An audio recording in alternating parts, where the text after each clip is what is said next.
Hello everyone. Today in this video I will explain you the remaining questions of exercise number first day of the arithmetical problem. The name of the exercise is ratio and proportion. So up to question number 9 I had already explained you in the previous videos. So today in this video we will start from question number 10. 10 question है two numbers are in the ratio 4:5. आपको यहाँ पे two numbers given है लेकिन वो two numbers जो हमें given है वो रेशो में गिवन है 4:5 एंड देयर सम इज 180 और उनका सम जो है वो 180 है। तो आपको फाइंड करने हैं नंबर्स। कौन से नंबर्स? वो जो दो नंबर्स जिनका रेशो आपको गिवन है वही दो नंबर्स आपको बताने हैं।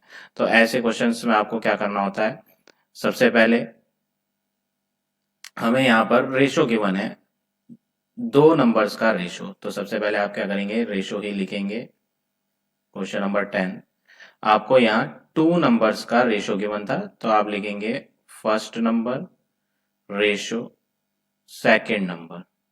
दो नंबर्स का रेशो गिवन है तो दोनों नंबर्स का रेशो लिख लेते हैं 4:5। और जब भी आपको नंबर्स किसी भी दो या तीन नंबर्स का रेशो गिवन होता है तो सबसे बेस्ट और इजी वे क्या है, आप यहाँ एज्यूम कर लेंगे, मान लेंगे कि पहला नंबर जो है वो आपका 4x है और दूसरा नंबर जो है आपका वो 5x है। रेशो में पहला नंबर 4x माना जाएगा, दूसरा नंबर 5x माना जाएगा। अब क्वेश्चन में बोला था यहाँ कि इनका सम 180 है तो सम का मतलब होता है प्लस। तो आप दोनों को प्लस करेंगे, फर्स्ट प्लस सेकंड। जब दोनों को ऐड करेंगे तो इक्वल टू में 180 लेना है क्योंकि यहाँ क्वेश्चन में बोला है कि सम इज 180। फर्स्ट आपने मान रखा है 4x तो फर्स्ट में लिखेंगे 4x प्लस सेकेंड आपने माना हुआ है 5x तो सेकंड में आप लिखेंगे 5x is equal to 180। 4x plus 5x करेंगे तो ये बन जाएगा 9x इक्वल टू 180। अब 9 और x के बीच में यहाँ कोई साइन नहीं है, इसका मीनिंग ये है कि ये मल्टीप्लीकेशन में है। x को आप यहीं रहने दें और मल्टीप्लाई वाला 9 आप राइट हैंड में डिवाइड में ले आएंगे और जब आप इन्हें कट करेंगे तो x की वैल्यू आपको मिल जाएगी 20। तो फाइनली x का आंसर आपको मिला 20। अब क्वेश्चन में क्या बोला है इन्होंने, फाइंड द नंबर्स। आपको नंबर्स फाइंड करने हैं, दोनों के दोनों नंबर्स जो आपको रेशो में गिवन थे दोनों नंबर बताने हैं। तो आप यहां लिख लेंगे कि पहला नंबर, फर्स्ट नंबर हमने मान रखा था 4x जिसमें हम x की वैल्यू पुट कर देते हैं। 4 के आगे कोई साइन नहीं है तो आप मल्टीप्लाई साइन लेंगे और x की वैल्यू 20 लेंगे। दोनों के बीच में कोई साइन नहीं था तो वहां पर हम मल्टीप्लाई कंसिडर करते हैं। 4 इंटू 20 हो गया 80। इसी तरह सेकंड नंबर फाइंड करेंगे। सेकंड नंबर आपने एज्यूम करा था, यहाँ पर ये माना हुआ है हमने 5x जिसमें आप x की वैल्यू पुट करेंगे 5 इंटू 20 तो ये हो जाएगा 100।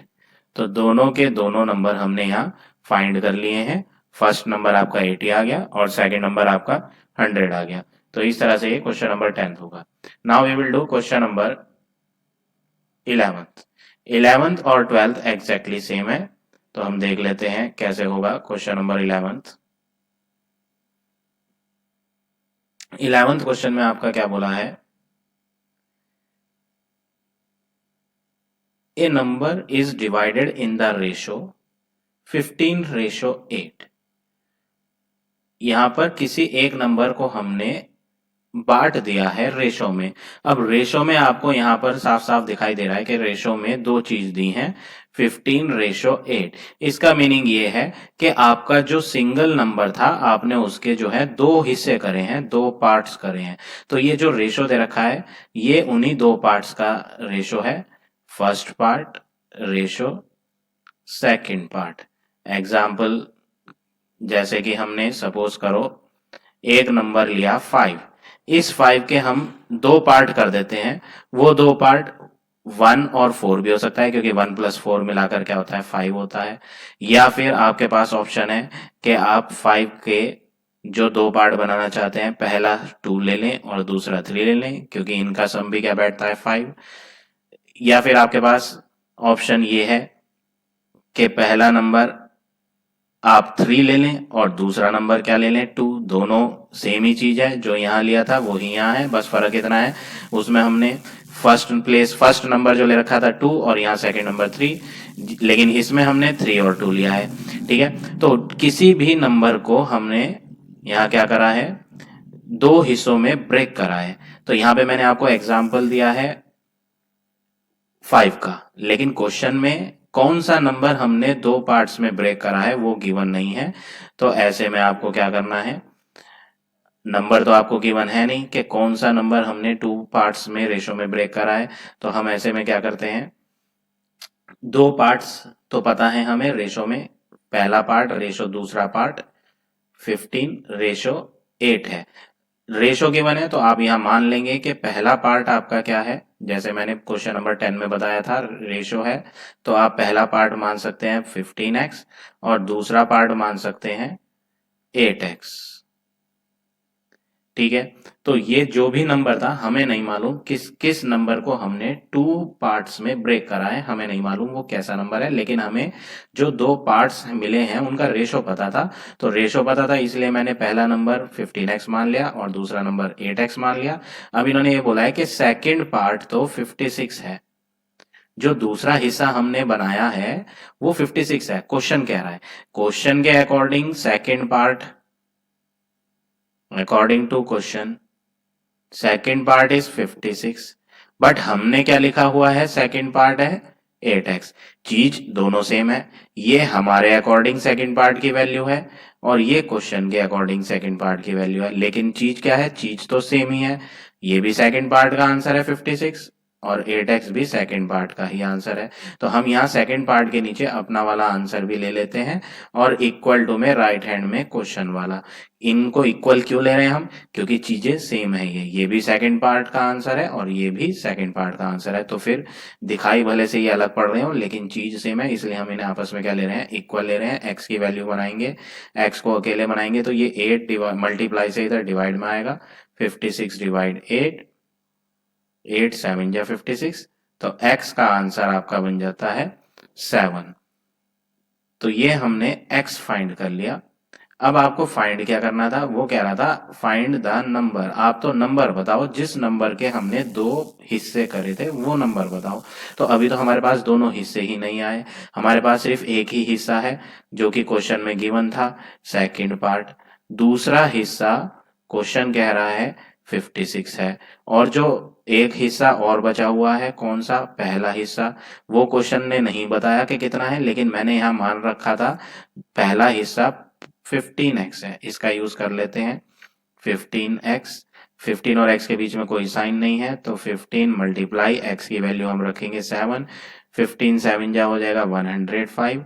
तो हमारे पास अब दोनों के दोनों हिस्से आ गए, पहला हिस्सा 105 है और दूसरा हिस्सा 56 है 56।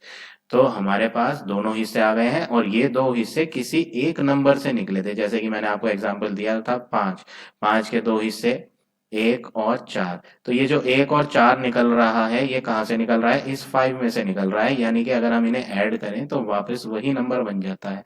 तो सेम वर्क आपको यहाँ भी फॉलो करना है।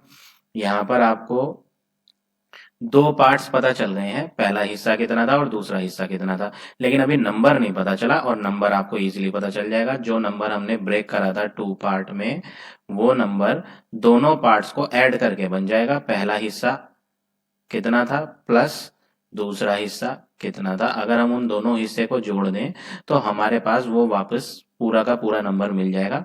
पहला हिस्सा है 105 105 और दूसरा हिस्सा है 56, जिनको हम ऐड करेंगे तो ये बन जाएगा 6 + 5 11, यहाँ 1 आ जाएगा, 1 + 0 + 5 6, तो 161 इज द नंबर। वो नंबर जिसके हमने दो टुकड़े करे थे वो नंबर क्या है, 161। और इसके दो हिस्से कौन कौन से हैं, एक हिस्सा क्वेश्चन में ऑलरेडी गिवन था 56 और एक हिस्सा हमने खुद पता करा था 105। तो इस तरह से ये क्वेश्चन नंबर 11 होगा। आपकी बुक में एक फॉर्मूला बताया है, आप उस फॉर्मूले से भी कर सकते हैं, दैट इज योर चॉइस। और वो फॉर्मूला क्या है मैं आपको बता देता हूँ। ये मेथड जो मैंने आपको बताया ये थोड़ा इजी पड़ता है और आप फॉर्मूला भी याद कर सकते हैं। और फॉर्मूला क्या है वो मैं आपको यहाँ लिखवा देता हूँ। क्वेश्चन जो आपकी बुक में दिया है फॉर्मूला, वो है सेकंड पार्ट का फॉर्मूला जो होता है second term upon sum of terms multiply number. तो यहाँ पे आपको जो फॉर्मूला बुक में दिया हुआ है वो फॉर्मूला दिया हुआ है second part is equal to second term upon sum of terms multiply number. अब ये टर्म्स क्या है, सेकंड टर्म और सम ऑफ टर्म्स। ये जो आपको रेशो गिवन था क्वेश्चन में रेशो था 15:8। इसमें पहला वाली वैल्यू को हम फर्स्ट टर्म लेते हैं और दूसरी वाली वैल्यू को सेकंड टर्म लेते हैं। तो अगर आप इस फॉर्मूले से करना चाहेंगे तो आप इससे भी फाइंड कर सकते हैं आंसर। सेकंड पार्ट के नीचे आप सेकंड पार्ट का आंसर लिखेंगे, जैसा कि क्वेश्चन में गिवन था। सेकंड पार्ट है 56, क्वेश्चन ने ऑलरेडी कह रखा था कि यहाँ पर सेकंड पार्ट 56 है, इक्वल टू सेकंड टर्म। अब टर्म क्या होते हैं रेशो में, ये पहला टर्म है जो आपको क्वेश्चन में गिवन है, और रेशो में जो दूसरी वैल्यू 8 गिवन है ये सेकंड टर्म है। तो सेकंड टर्म में आप 8 लिखोगे जो रेशो में दूसरी वैल्यू है। सम ऑफ टर्म में आप दोनों टर्म्स को ऐड करोगे, जो रेशो में गिवन थे 8 सेकंड है और फर्स्ट है 15, दोनों का सम मल्टीप्लाई नंबर। ये नंबर हमें मालूम ही नहीं, जिसके हमने 2 टुकड़े करे थे, ये वो नंबर है जो कि हमें मालूम नहीं है। अब आप क्या करेंगे, इसमें 56 एज इट इज लिखेंगे, 8 भी ऐसे ही लिखेंगे, 8 प्लस 15 करेंगे तो 15 प्लस 8 हो जाएगा 23, इनटू नंबर आपको मालूम नहीं है। अब आप क्या करेंगे, ये डिवाइड वाला 23 आप यहाँ 56 के पास लेंगे मल्टीप्लाई में, तो 56 मल्टीप्लाई 23, और ये 8 यहाँ डिवाइड में आ जाएगा, डिवाइड में 8, और इक्वल टू में क्या रह जाएगा, ये नंबर रह जाएगा जो कि हमें मालूम नहीं है। 8 7 जा 56। अब 7 इंटू 23 करोगे तो 7 3 जा 21, 2 कैरी, 7 2 जा 14 प्लस 2 16, 161 इज द नंबर। तो आप ये फॉर्मूला याद करना चाहते हैं तो फॉर्मूले से भी कर सकते हैं, दैट्स योर चॉइस। अगर आपको ये मेथड इजी लगता है जो मैंने आपको यहाँ सिखाया था तो आप ये मेथड कर सकते हैं, अदरवाइज जो आपकी बुक में ये फॉर्मूला दिया है वो भी कर सकते हैं आप। In the same way you have to do this question number 12 also. Now come to next question. Question number 13.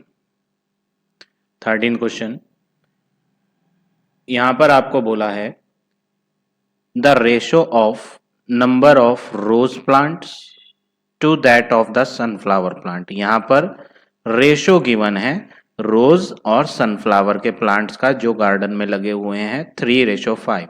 Ratio given है, नंबर्स गिवन नहीं है कि कितने रोजेस हैं और कितने सनफ्लावर, रेशो दिया है। तो सबसे पहले हम इसकी ही हेल्प लेंगे, जो गिवन है उसको लिख लेते हैं।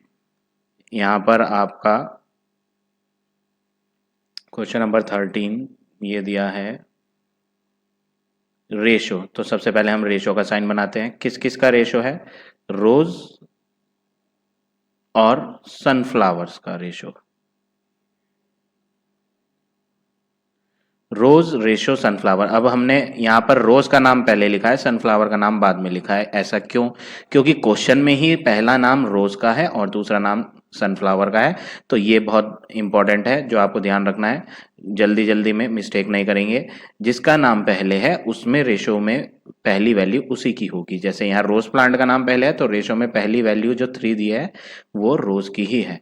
तो इसलिए रोज रेशो सनफ्लावर लिख लेते हैं, क्या है 3:5। अब रेशो गिवन है तो आप प्रीवियस मेथड में, जैसे मैंने प्रीवियस क्वेश्चंस में कराया था, आप वो मेथड भी यूज कर सकते हैं, जिसमें आप क्या करते हैं, मान लेते हैं कि रोज नंबर ऑफ रोज प्लांट्स कितने हैं, 3 हैं, 3x, और सनफ्लावर कितने हैं, मान लेते हैं सनफ्लावर जो है वो 5 है रेशो में, तो हम यहाँ 5x ले लेते हैं। ठीक है, अब यहाँ पर इन्होंने बोला है देयर आर 25 सनफ्लावर्स प्लांट। अब नंबर ऑफ सनफ्लावर प्लांट्स भी उन्होंने बता दिए हैं क्वेश्चन में कि नंबर ऑफ सनफ्लावर जो गार्डन में लगे हुए हैं, नंबर ऑफ सनफ्लावर्स प्लांट कितने हैं, 25 है। क्वेश्चन कह रहा है कि सनफ्लावर के जो प्लांट्स गार्डन में है वो 25 है, लेकिन रेशो के हिसाब से हमने यहाँ जो सनफ्लावर माने हैं वो 5x है। तो ये तो हमने फाइंड करे हैं, लेकिन चीज तो वही है, ये भी सनफ्लावर्स हैं और ये भी नंबर ऑफ सनफ्लावर्स हैं। तो ये 5x हम यहाँ यूज कर लेते हैं इसके नीचे, और इक्वल टू में हम क्वेश्चन में जो दिए थे कितने सनफ्लावर हैं 25, दोनों को आपस में हम इक्वल रख देंगे। क्यों रख देंगे इक्वल?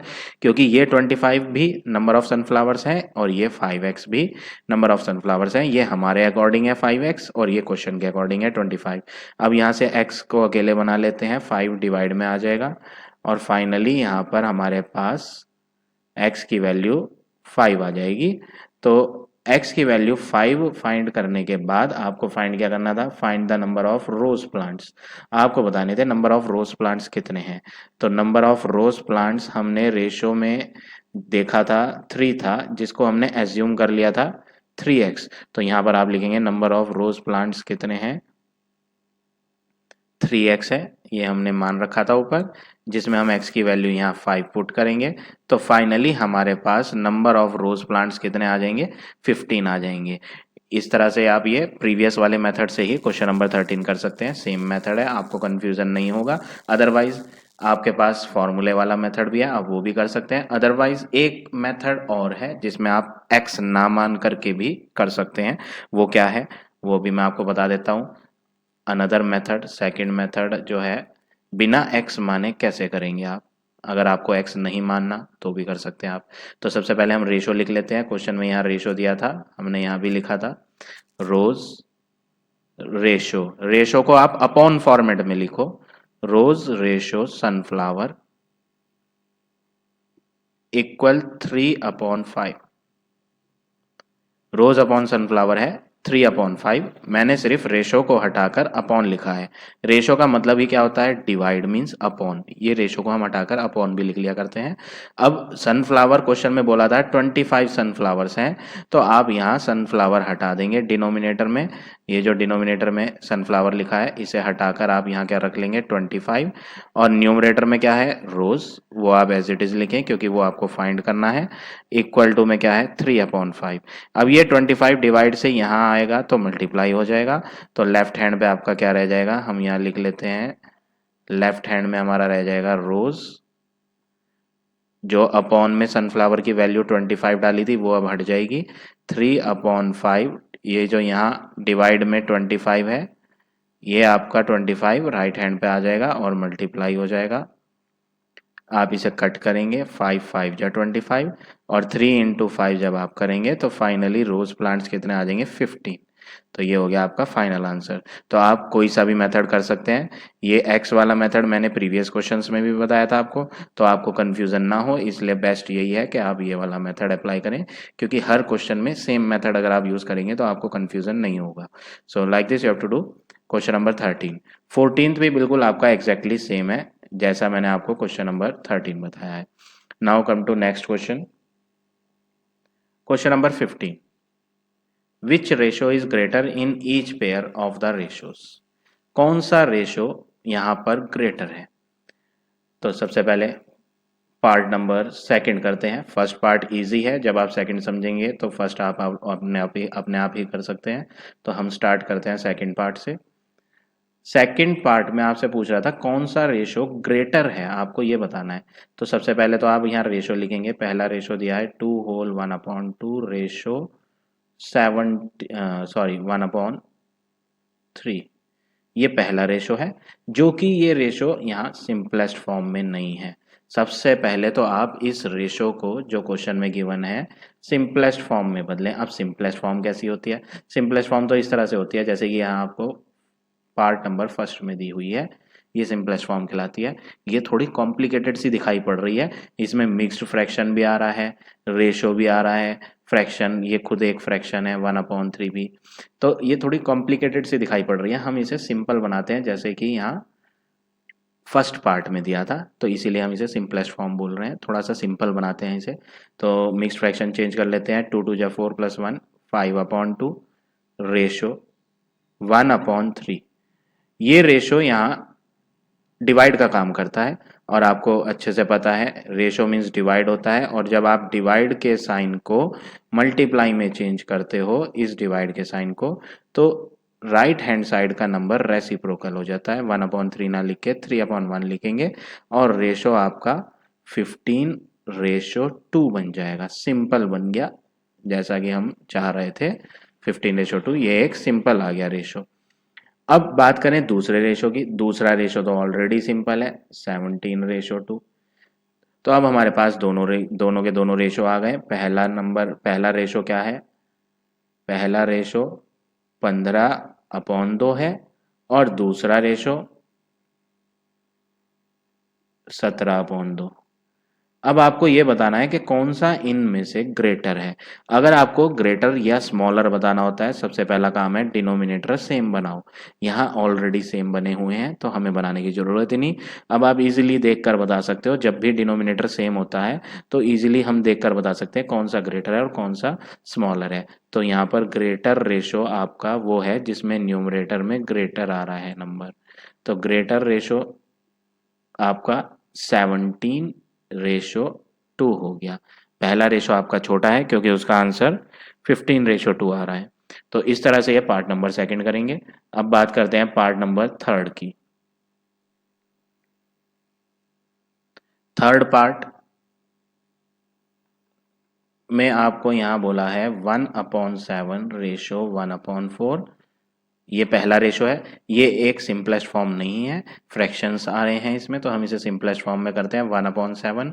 रेशो का मतलब होता है डिवाइड, इसे मल्टीप्लाई में कन्वर्ट करेंगे और आगे वाले नंबर का रेसिप्रोकल हो जाएगा। और आप इसे सॉल्व करेंगे तो 4/7 आएगा, दैट इज 4:7। ये हो गया सिंपल फॉर्म। अब हमारे पास दोनों के दोनों रेशो हैं। सेकेंड रेशो भी दे रखा था क्वेश्चन में, वो तो ऑलरेडी सिंपल था। यहाँ पर क्वेश्चन में 3:7। पहले रेशो में है 4/7 और दूसरे रेशो में है 3/7।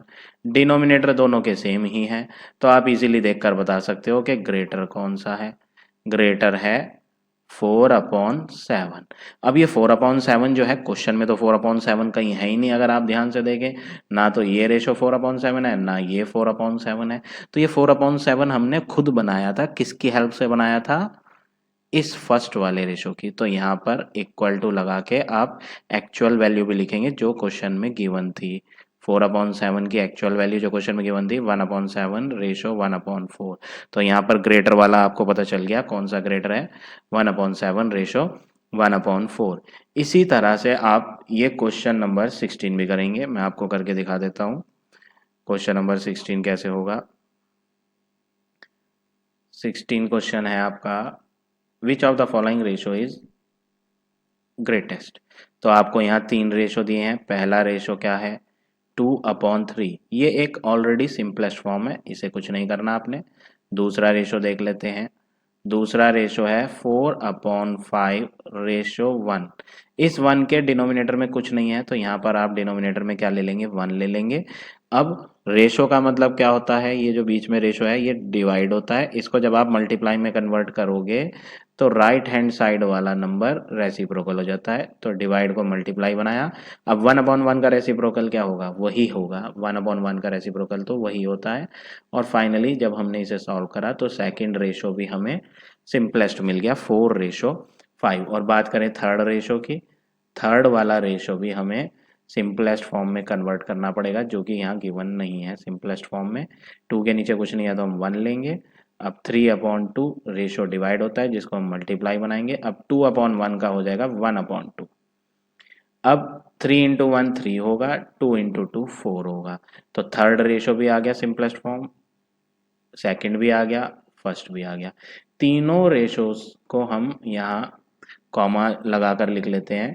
पहला है 2/3 कॉमा, सेकंड है 4/5 और थर्ड है 3/4। आपको चाहे ग्रेटर बताना हो चाहे स्मॉलर बताना हो, असेंडिंग या डिसेंडिंग, आपको सबसे पहले डिनोमिनेटर सेम बनाना होता है। तो यहाँ डिनोमिनेटर तो सेम ही नहीं है, तो इसके लिए आपको क्या करना पड़ेगा, एलसीएम लेना पड़ेगा 3 का, 5 का और 4 का। 2 के टेबल से देखेंगे तो 2 के टेबल से सिर्फ ये हो रहा है, मैं आपको शॉर्टकट बता रहा हूँ एलसीएम फाइंड करने का। ये 2 के टेबल से सिर्फ एक सिंगल नंबर हो रहा है और कोई नहीं हो रहा। बात करें 3 के टेबल से तो 3 के टेबल से भी एक ही सिंगल नंबर हो पा रहा है डिवाइड, और कोई नहीं हो रहा। 5 के टेबल से देखें तो एक ही सिंगल नंबर हो रहा है। तो कुल मिलाकर यहाँ कोई ऐसा टेबल नहीं है जिसमें एक से ज़्यादा नंबर कट जाए। तो ऐसे में आपको एलसीएम जो लेना होता है, आप सिंपल मल्टीप्लाई करके ले सकते हैं। 3 इंटू 5 इंटू 4, 5 4 जा 20, 23 जा 60। तो यहाँ पर आपका एलसीएम आ जाएगा 60 डिनोमिनेटर्स का। अब आप क्या करेंगे, एक बड़ा सा अपॉन खींचेंगे और उसमें हम नीचे लिख लेंगे 60। 3 के टेबल में देखेंगे कि 60 कितने टाइम्स आता है। तो अगर 3 के टेबल में 60 देखना है तो आप ये 3 को छोड़ दो, बचा क्या 5 और 4, 5 4 जा 20, यानी 20 टाइम आएगा 3 के टेबल में 60। तो 20 इंटू न्यूमरेटर वाला 2। 5 के टेबल में 60 कितनी बार आएगा, तो 5 को छोड़ दो।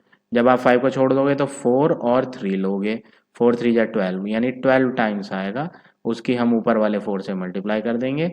और जब 4 की बात करेंगे तो 4 छोड़ने पर 5 3 जा 15, 15 टाइम्स आएगा 4 के टेबल में 60, और ऊपर वाले 3 से हम मल्टीप्लाई करेंगे, जो कि यहाँ पर सॉल्व करने पे बन जाएगा 40, 12 4 जा 48, 15 3 जा 45 अपॉन 60। अब यहाँ पर आप इजीली ढूंढ सकते हो कि ग्रेटेस्ट कौन है इसमें। तीनों के तीनों में ग्रेटेस्ट है 48 अपॉन 60। ये अपॉन 60 तो तीनों के लिए है, पूरे में अपॉन है, इसलिए अपॉन 60 तो 40 के नीचे भी आएगा, 48 के नीचे भी आएगा और 45 के नीचे भी आएगा। सबसे बड़ा ये है। अब ये वैल्यू कहाँ से बनी थी, इस वाले से, और ये कहाँ से आया था, ये सेकंड वाला था, यानी कि 4/5। तो आप यहाँ लिखेंगे ग्रेटेस्ट वाला रेशो जो है वो 4/5 है। अब ये 4/5 तो क्वेश्चन में था ही नहीं।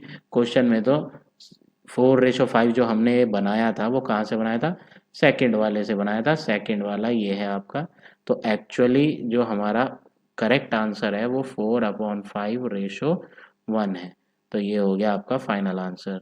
So like this you have to do this question number 16. Now come to question number 17. 17th question में आपको क्या बोला है, फाइंड द कंपाउंड रेशो। आपको कंपाउंड रेशो फाइंड करना है 17 क्वेश्चन में। सेकंड पार्ट करेंगे हम, फर्स्ट और सेकंड दोनों सेम है, सेकंड में थोड़ा वर्क ज़्यादा है तो हम सेकंड करेंगे। सेकंड पार्ट में आपको डबल रेशो दिए हैं, तो हम सबसे पहले रेशो ही लिखेंगे। 17th question B part.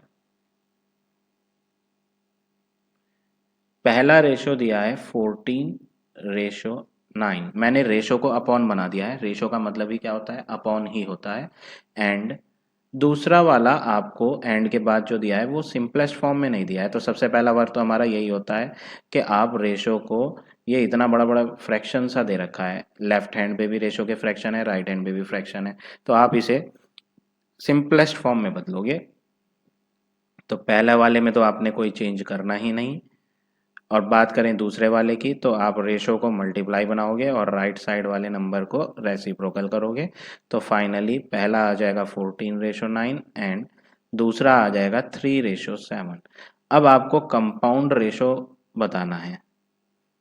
Compound ratio में क्या होता है, कंपाउंड रेशो में न्यूमरेटर की न्यूमरेटर से मल्टीप्लाई करके आंसर न्यूमरेटर में ही लिखा करते हैं, और डिनोमिनेटर की डिनोमिनेटर से मल्टीप्लाई करके डिनोमिनेटर में लिखा करते हैं। यानी न्यूमरेटर तो होगा 14 इंटू 3 और डिनोमिनेटर होगा 9 इंटू 7।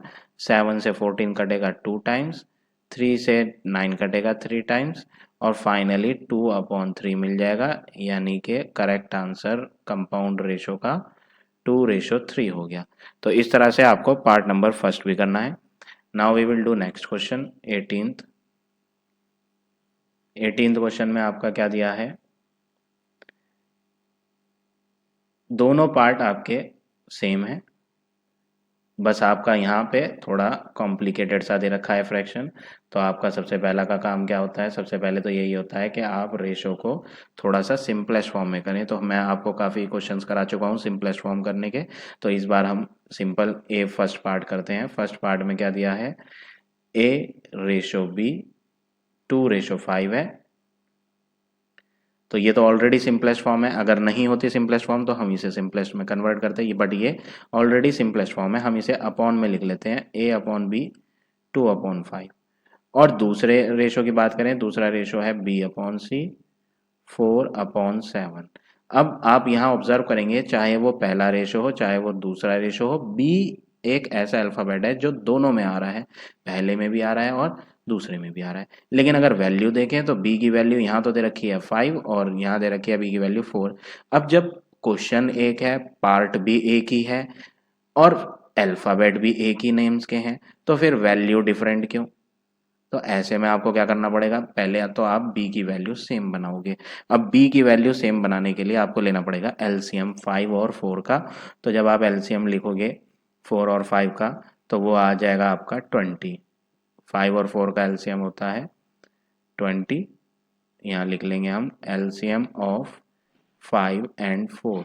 सिर्फ 5 और 4 का ही एलसीएम क्यों लिया हमने, क्योंकि b की वैल्यू 5 और 4 ही है और हमें उन्हीं को ही सेम बनाना है, इसलिए हम उन्हीं का एलसीएम ले रहे हैं। अब पहले रेशो की बात करें, पहला रेशो है a upon b equal to 2 upon 5 और यहाँ पर b डिनोमिनेटर में है और डिनोमिनेटर में यहाँ पर आपका क्या है 5, लेकिन आपने एलसीएम फाइंड करा था 20 तो आप यहाँ 20 बना लें। तो 20 बनाने के लिए आपको यहाँ 4 से मल्टीप्लाई करनी पड़ेगी, तभी जाकर यहाँ पर b की वैल्यू क्या बनेगी 20। अब रूल ये है कि जिस नंबर से आप डिनोमिनेटर में मल्टीप्लाई कर रहे हो उसी से न्यूमरेटर में भी मल्टीप्लाई करोगे, क्योंकि ये क्वेश्चन में तो था नहीं, ये हमने अपने पास से मल्टीप्लाई में डाला है। कहाँ डाला है ये मल्टीप्लाई 4? डिनोमिनेटर में, तो इसलिए हम न्यूमरेटर में भी लेंगे और फाइनली ये बन जाएगा 8 अपॉन 20। अब दूसरे रेशो की बात करते हैं। दूसरा रेशो क्या दिया है हमें, b अपॉन सी दिया है। b upon c is equal to 4 upon 7। इसमें भी हम b वाली वैल्यू को एलसीएम में जो हमने फाइंड करा था 20 वो बनाएंगे। तो 4 की मल्टीप्लाई 5 से करेंगे तो ये बन जाएगा आपका 20।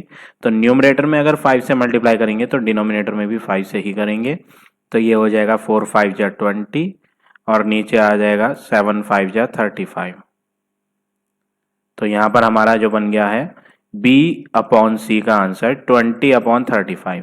अब ये दोनों के दोनों रेशो करेक्ट हैं क्योंकि यहाँ पर b की वैल्यू दोनों में सेम आ रही है, दोनों के दोनों रेशोज में। अब ऐसे में आप a की वैल्यू देखेंगे तो रेशो में a की वैल्यू ये है आपकी 8, b की वैल्यू दोनों में सेम आ चुकी है 20, इधर भी 20 है और अगले रेशो में भी 20 है, और c की वैल्यू 35। तो a है 8, b है 20 और c है आपका 35। तो यहां पर हमें फाइंड क्या करना था, क्वेश्चन में बोला था आप जो है a रेशो c फाइंड करो।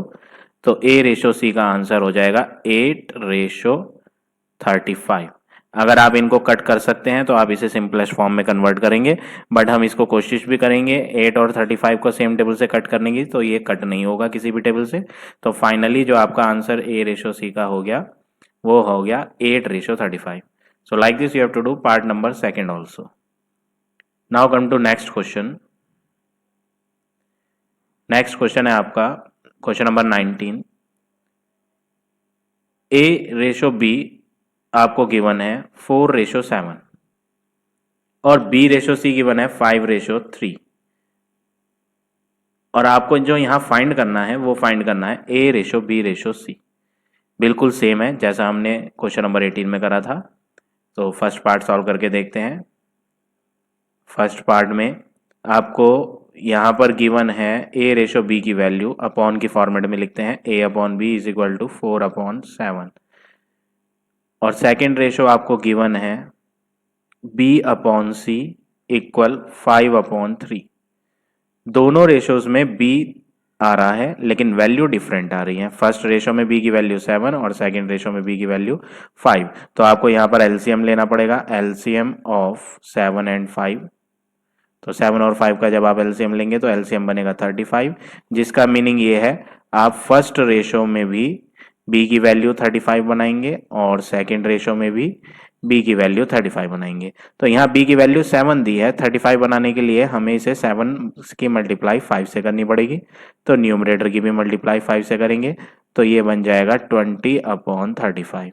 इसी तरह सेकेंड रेशो लेंगे, सेकेंड रेशो है b अपॉन सी 5 अपॉन 3, जिसमें यहाँ b की वैल्यू आपकी 5 दी है। इसकी मल्टीप्लाई अगर हम 7 से कर दें तो एलसीएम वाली वैल्यू 35 बन जाएगी। तो नीचे भी आपको 7 से ही मल्टीप्लाई करनी पड़ेगी। तो फाइनली ये हो जाएगा 35 अपॉन 21। अब a की वैल्यू 20 है यहाँ, तो यहाँ लिख देंगे a is equal to 20। b की वैल्यू बात करें, b की वैल्यू है 35। दोनों के दोनों रेशो में अब b जो है सेम आ चुका है, और c की वैल्यू 21, तो यहाँ लिख देंगे c इज इक्वल टू 21। अब आपको फाइंड क्या करना था वो लिखेंगे, a ratio b ratio c find करना था, तो 20 रेशो 35 रेशो 21। तो ये हो गया आपका final answer of this part number first. इसी तरह आपको पार्ट नंबर सेकंड भी करना है, बस फर्क इतना है कि सेकंड में ये रेशो आप पहले सिंपलेस्ट फॉर्म में कन्वर्ट करोगे, और ये वाला रेशो भी आप सिंपलेस्ट फॉर्म में कन्वर्ट करोगे। उसके बाद आपका सेम वर्क है जैसा कि हमने यहाँ पार्ट नंबर फर्स्ट में करा था। अब बात करते हैं क्वेश्चन नंबर 20 की। 20 question second part, first easy है, सेकंड समझेंगे तो आप फर्स्ट अपने आप ट्राई कर सकते हैं। तो डिवाइड करना है 130 को, और रेशो दिया है 1/2 रेशो 1/3 रेशो 1/4।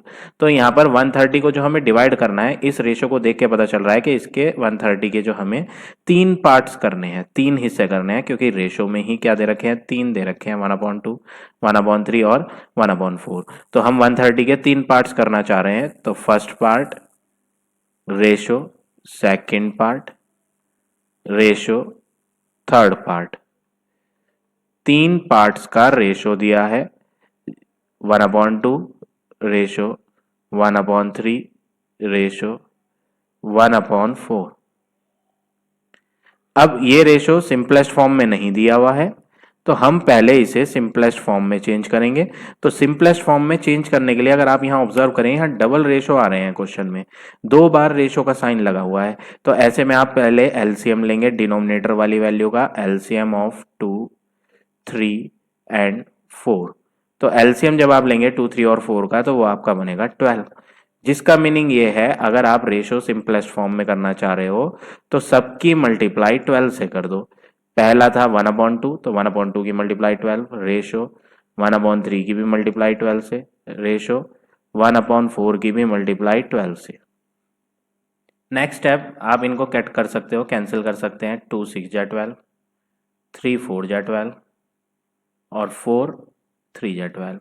तो फाइनली यहाँ पर आपको एक छोटा सा सिंपल सा रेशो मिल जाएगा सिंपलेस्ट फॉर्म में, 6:4:3।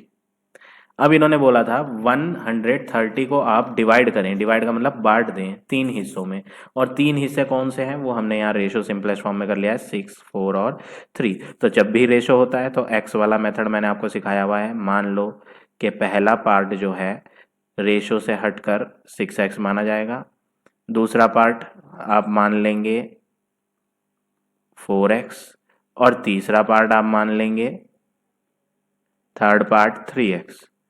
अगर हम तीनों पार्ट्स को ऐड कर दें, फर्स्ट को, सेकंड को और थर्ड को, तो वापस वही नंबर बन जाता है जिसके हमने 3 पार्ट्स करे थे, जो कि क्या था 130। अब आप फर्स्ट में वैल्यू डालेंगे 6x, प्लस सेकंड में वैल्यू डालेंगे 4x, प्लस थर्ड में वैल्यू डालेंगे 3x इक्वल टू 130, और इसे फर्दर सॉल्व करेंगे तो 6 + 4 10, 10 + 3 13, तो 13x इज इक्वल टू 130। ये 13 यहाँ मल्टीप्लाई में है, तो हम इस 13 को राइट हैंड पे डिवाइड में ले आएंगे, x is equal to 130 divide 13। Finally x का आंसर आपका कट करके 10 आ जाएगा। अब फाइंड क्या करना है हमें, हमें तो ये बोला था कि आप डिवाइड कर दो, डिवाइड का मतलब बांट दो 130 को 3 नंबर्स में, रेशो में 3 पार्ट थे ना, तो आपको 3 हिस्से करने हैं 130 के। तो पहला हिस्सा आपको बताना है कितना है, दूसरा भी बताना है और तीसरा भी बताना है। तो हम यहाँ लिख देते हैं, पहला हिस्सा जो था वो हमने यहाँ माना हुआ था 6x, जिसमें हम x की वैल्यू डालेंगे 6 × 10, तो ये बन जाएगा 60। दूसरे हिस्से की बात करें तो दूसरा हिस्सा हमने माना था 4x, जिसमें अगर x की वैल्यू डाली जाए तो ये बन जाएगा 40। और तीसरे हिस्सा वो हमने माना था 3x, जिसमें x की वैल्यू 10 डलेगी, तो ये बन जाएगा 30। तो फाइनली आपके 130 के 3 पार्ट्स जो आने हैं वो क्या क्या है, 60, पहला पार्ट है आपका 60 और दूसरा 40 और तीसरा 30.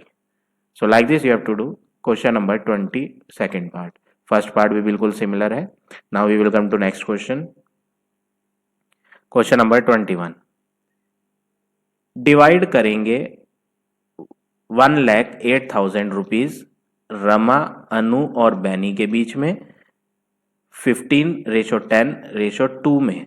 तो बिल्कुल सिमिलर क्वेश्चन है, सिर्फ फर्क इतना है जो हमने प्रीवियस क्वेश्चन में यहाँ 130 के 3 पार्ट करे थे वो हमने फर्स्ट, सेकंड और थर्ड माना था। बस यहाँ पर नेम बदल जाएंगे, first part, second part, third part नहीं लेंगे। इसमें आप रमा, अनु और बैनी का नाम ले लेंगे। रमा को मिलेंगे 15x मान लेंगे, अनु को मिलेंगे मान लेते हैं 10x और बैनी को कितने मिलेंगे 2x। x मान के आप करेंगे और तीनों का ऐड करके आपको ये टोटल वैल्यू लेनी है, जैसा हमने प्रीवियस क्वेश्चन में करा था। बिल्कुल सेम वे में आपको करना है ना। 22 क्वेश्चन देख लेते हैं। 22 कैसा है? डिवाइड करना है 6,600 रुपीज को ए, बी और सी 3 पर्सन के बीच में, और यहाँ रेशो नहीं दिया। तो सबसे बड़ी प्रॉब्लम जो है यहाँ इस क्वेश्चन में कि हमें रेशो गिवन नहीं है। अभी तक जो भी क्वेश्चन करे थे उसमें रेशो गिवन होता था, तो अब यहाँ रेशो आप खुद बनाएंगे। 3 पर्सन्स को देने हैं, 3 पर्सन के नाम है ए, बी और सी। तो आप रेशो भी जो है ए, बी और सी के लिए बनाएंगे। अब क्वेश्चन में बोला है A has twice as much as B. A के पास डबल है, ट्वाइस का मतलब डबल, किससे डबल है? बी। अगर बी के पास 2 है, suppose as for an example कि बी के पास अगर 2 है, तो क्वेश्चन कह रहा है कि ए has twice. A has twice का मतलब ए के पास तो फिर दुगने होंगे। तो बी के पास अगर 2 है तो ए के पास क्या होगा? 4। कोई और एग्जांपल ले लेते हैं। अगर बी के पास 3 है तो ए के पास दुगने हैं, तो 3 का दुगना होता है 6। तो अगर आप यहाँ रेशो बनाना चाहें ए और बी का, तो क्या बनेगा? ए रेशो बी अगर आप ट्राई करें फाइंड करना, ए रेशो बी 4:2, जिसको आप अगर कट करोगे तो कट करने पे बनेगा 2 1 जा 2, 2 2 जा 4, यानी कि 2:1 बनेगा। और अगर इस वाले एग्जाम्पल के लिए बनाना चाहें तो यहाँ भी बना के देख लेते हैं। ए रेशो बी, तो ए को कितने हैं 6 वैल्यू दी है हमने और बी को 3, और जब हम इसे अपॉन फॉर्मेट में लिखते हैं तो 3 1 जा 3, 3 2 जा 6, तो क्या बन जाता है 2:1। तो आपने क्या ऑब्जर्व करा, चाहे आप 4 2 ले लें, चाहे आप 6 3 ले लें, चाहे आप कोई और वैल्यू ले लें। सपोज करें बी में हमने 4 रखे तो ए में डबल लेना है 8, तो 8:4 भी निकाल के देख लो, तो भी आंसर क्या आएगा 2/1, यानी 2:1। तो हमेशा आंसर आपका 2:1 ही आना है। तो इसका मीनिंग ये है कि आप जो है यहाँ पर बी की वैल्यू 1 लेंगे तो ए की वैल्यू दुगनी हो जाएगी। दुगनी का मतलब 2, क्योंकि हमने यहाँ बनाकर देखा है कोई सी भी वैल्यू आप लेंगे तो कट करने के बाद 2:1 ही बचना है। तो हम यहाँ कोई और वैल्यू ना मान के सिंपल वैल्यू 2:1 मानेंगे, यानी कि बी के पास 1 है तो ए के पास क्या थे? दुगने थे। ए हैज ट्वाइस, तो ए में हमने क्या ले लिया? 2 ले लिया। अब आगे बढ़ते हैं। B has half as much as C. B के पास आधे हैं सी से, बी के पास आधे हैं, तो हमने यहां बी का बता तो दिया है कि बी के पास कितने हैं 1। अब बात करनी है सी की, तो सी की वैल्यू तो यहां आनी है आगे थर्ड नंबर पे। तो बी के पास आधे हैं सी से, ऐसा क्वेश्चन में बोला है बी हैज हाफ, तो बी के पास कितने हैं 1, और ये 1 जो है ये हाफ है किससे? सी से, तो सी में इसका मतलब 2 रहा होगा, तभी तो 2 का हाफ क्या बन जाता है? 2 का हाफ बन जाता है 1। तो इसलिए हमने सी में क्या लिया 2 और बी में हमने हाफ ले रखा है, किसका हाफ? सी का हाफ। तो यहाँ पर रेशो तैयार हो जाएगा ए रेशो बी रेशो सी 2:1:2। अब आप वही वर्क करेंगे, मान लेते हैं ए गेट, ए को कितना मिला 2x, बी गेट, बी का रेशो क्या था 1, तो इसमें लेंगे 1x, सी गेट, सी का रेशो कितना था 2, तो उसमें लेंगे 2x। अब तीनों पर्सन को जो भी मनी मिली है वो अगर हम जोड़ दें तो वापस वही टोटल मनी बन जाएगी जो तीनों लोगों में बांटी गई थी 6,600। ए में लिया 2x, बी में लिया 1x और सी में लिया 2x, equal 6,600। 2x plus 2x 4x plus 1x हो जाएगा 5x, तो 5x इज इक्वल टू 6,600 और 6600 भी बोल सकते हैं आप इसे। तो x की वैल्यू 6600 डिवाइड बाय 5, आप इन्हें कट करेंगे तो 5 1 जा 5, रिमाइंडर 1, 5 3 जा 15, अगेन रिमाइंडर 1, 5 2 जा 10, 0। तो यहाँ पर आपको x की वैल्यू मिल गई 1320, ये x की वैल्यू है। अब आपको ये बताना था, आपको बताना क्या है, वो कह रहा है कि डिवाइड करो इतने रुपीस 3 लोगों में। तो आपको तो ये बताना है कि ए को कितना दे रहे हो आप, ए गेट, बी को कितना दे रहे हैं वो भी लिखना है, और सी को कितना दे रहे हैं। तीनों पर्सन्स को आपने कितनी कितनी मनी बांटी है वो बताना है। तो ए को कितने दिए थे, हमने यहाँ मान रखा है 2x, तो वो यूज कर लेते हैं 2x, यानी कि 2 मल्टीप्लाई 1320, और ये हो जाएगा 2640 रुपीज। बी को कितने दिए थे 1x, यानी कि 1 इंटू 1320, तो फाइनली कितना आ जाएगा रुपीज 1320। और सी के कितने थे 2x, यानी कि 2 मल्टीप्लाई 1320, और जब इनकी मल्टीप्लाई करेंगे तो आंसर बन जाएगा 2640 रुपीज। तो ये हो गया आपके तीनों पर्सन्स की शेयर्स जो उनको मिले थे। ए को मिले थे 2640, बी को मिले थे 1320, और सी को कितने मिले हैं 2640। So like this you have to do this question number 22। अब बात करते हैं 23 क्वेश्चन की। Question number 23, first part, in what ratio should we increase 24। वो पूछ रहा है किस रेशो में आप इंक्रीज करोगे 24 को टू ऑब्टेन 32, यानी 24 को चेंज करके 32 बनाना है। तो आप ये बताओ किस रेशो में आप उसको किस रेशो में इंक्रीज करोगे। तो एक्चुअल जो ओरिजिनल वैल्यू है वो तो आपकी 24 है जो आपकी स्टार्टिंग में दी थी, और आप इसको बढ़ाकर 32 बनाना चाह रहे हो, तो ये तो लास्ट में बनेगी, तो हम इसे क्या बोलते हैं फाइनल। ये है आपकी ओरिजिनल वैल्यू और ये है आपकी फाइनल वैल्यू जो लास्ट में चेंज करके बढ़ाने के बाद बनेगी। अब यहां पर आपको जो रेशो पूछा गया है, in what ratio should we increase, चाहे वो बोले in what ratio should we increase या in what ratio should we decrease, reduce का मतलब डिक्रीज, तो दोनों क्वेश्चन में ये जो रेशो मांग रहा है इस रेशो को हम बोलते हैं मल्टीप्लाइंग रेशो।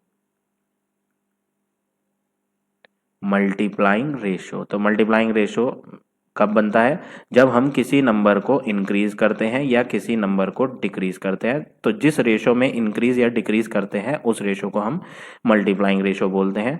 और इसका एक फॉर्मूला होता है मल्टीप्लाइंग रेशो का, final quantity upon original quantity. Multiplying ratio is equal to final quantity upon original quantity. Final quantity आपकी क्या है 32, ओरिजिनल क्वांटिटी आपकी क्या है 24।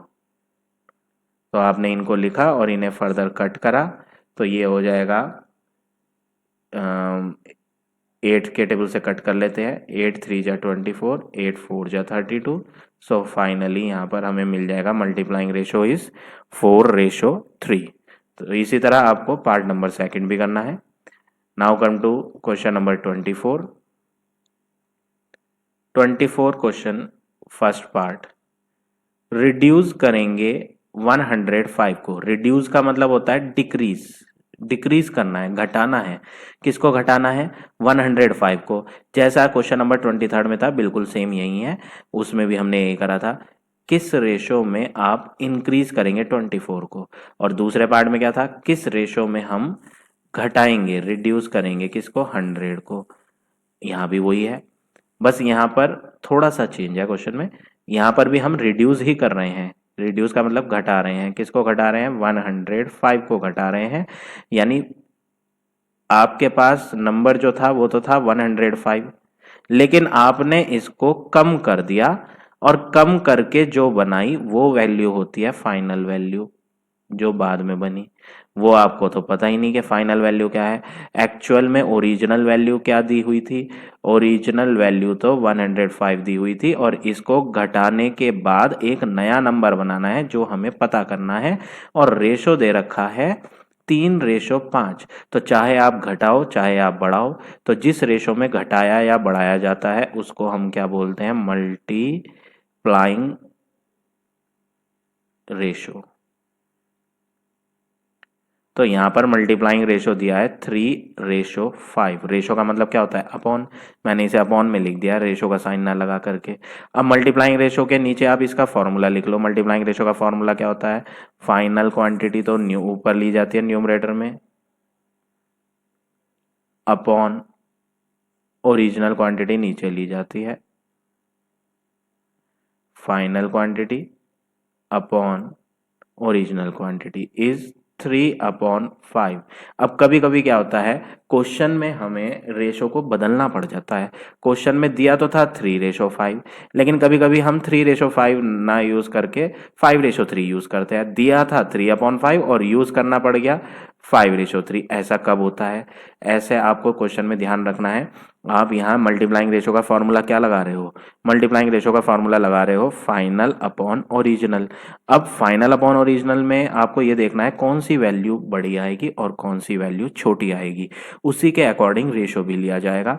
क्वेश्चन में बोला था आपको ओरिजिनल वैल्यू 105 है, और 105 को आपको क्या करना है, 105 को घटाकर एक फाइनल क्वांटिटी बनानी है। तो 105 को तो घटाना है, इसका मतलब ये वैल्यू जो है आपकी लार्जर है, और इसे घटाने के बाद जो ये फाइनल आएगी वो क्या आएगी, स्मॉलर।